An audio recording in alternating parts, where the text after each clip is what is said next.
Is there no salmon farming done in Alaska in comparison to BC? The same type of fish farming done in BC to Alaska? There is none. There's none? Because that's right. Okay.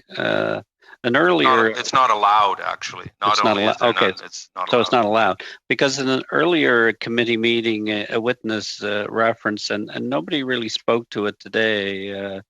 Referenced that salmon farms are one of the single biggest issues harming natural salmon stocks. Would any of the witnesses today agree with that? Madame Scarfo, Mr. Miro? I would say there's been ample evidence from the Cohen inquiry all the way through that fish farms are a significant problem. And if you've got a significant problem that you know exists, the precautionary approach would dictate that you don't allow them to continue, just as you don't allow fisheries to take place if you are posing significant risk. And I think there's been evidence that there's significant risk at this point. Because we do seem to be coming to a consensus that Alaska is managing the salmon fishery better than Canada in BC. Is that a fair statement?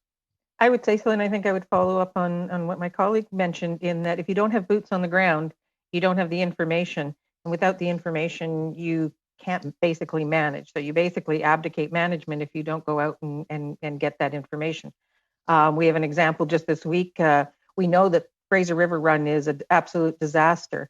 The only way we know what's happening on the Fraser River before the fish actually arrive at the river are test fisheries. So you send out commercial boats, and in a pattern that's evolved over a century, you basically compare catches in certain gauntlet areas to determine whether or not there are more fish coming, and if so, what part of the run that you're starting to see come. So you DNA sample them, you coat a wire tag fish and that.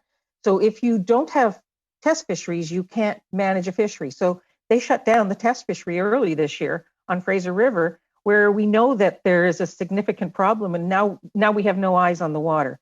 Pink fisheries have been abolished in certain areas because we used to send in a couple of either a small fleet and say, fish, if there's fish, we'll continue to fish, otherwise you're closed and that's it. Those are abolished. Test fishing going out. In our fishery, it's different than Chinook's a different beast than sockeye. It's a 6-year cycle. So the data sets that we establish within our commercial fleet are very critical. The recreational fleet now harvests more than the First Nations and commercial combined, and yet they have a voluntary compliance on either even letting us know how many fish they've caught at the dock or in sampling. So our data set that we're relying on is coming from a smaller portion of the fishery at any given time, and basically the commercial fleet, and historical data when we actually had large fisheries.